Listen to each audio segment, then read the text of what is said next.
At ito na ngayon ang nakuha kong juice. Juice ito ng lemon and 1 orange, 1 lemon. Juice ito ng apple, carrot, and pipino. Yan, imimix ko silang dalawa and then ready to drink. At ito na yung sapal niya, oh, ang dami. Ito pinapantaba ko sa halaman. Nilalagay ko ito sa halaman pero tingnan ko nga kung kakainin ng mga aso ko itong sakwan. Ay, teka nga, bebe, nahalo ko na yung ano eh. Ito matakaw to eh. Oh. Ay, nako, kinain nga. Wait, hanap tayo ng ano, hindi pa na, ayan. Hanap tayo ng hindi pa na mix. Next time, ibibigay ko sa inyo. Gusto nyo, ah?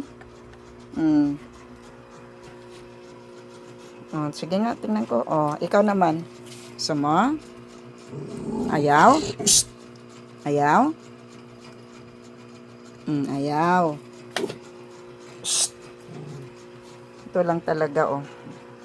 Ito ang matakaw ko, oh. Nako, sige. Sa halaman na ito, bebe. Ayan. Yan na po ang juice natin. Juice. Let us drink our juice now. I'm making a juice using this cute juicer. Ayan. Ang cute niya. Hindi siya ano. Ayan. Ito ay pipino, apple, carrots. Tapos ito lemon at saka orange. Ayan, dito isang glass pa lang ang nakuha ko sa pipino. 2 pipino maliit. Tapos 2 pipino maliit. Nasaan na yung pusher ko? 2 pipinong maliit. Isang apple. Carrot. Yan, isang baso na ang nakuha ko. Wait, stack up.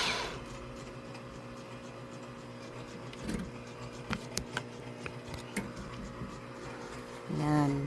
Mamaya haluin ko yan. Saan yung aking pusher? Ano ba yan? Wala pa yung pang-push ko.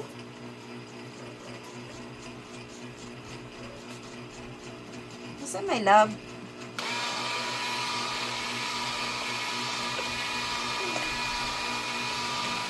Ayan eh. Ano yung pang-push ko?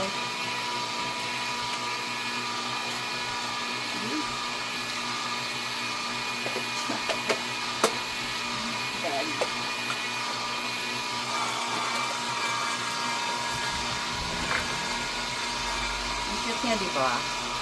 Ang cute ng juicer. Napili ko po sa handyman. Pero mura ito sa TikTok. Ito, almost 4K. Pero sa TikTok, almost 2K. Pero, hindi kasi sure ako. Hindi ako sa TikTok nito. Pinabit ko. Ni-return lang ito kasi diba, nung una, hindi ko siya alam kung paano gamitin. So, I thought, sira siya. Then, nung pumunta ako ng handyman, dinemonstrate kung paano gamitin. So, sabi ko, bumili na lang ako. At least ito, quality. Edmark ang tatak nito. Nag-promote pa ako na. Pero maganda siya. Sa among the juicer na nabili ko,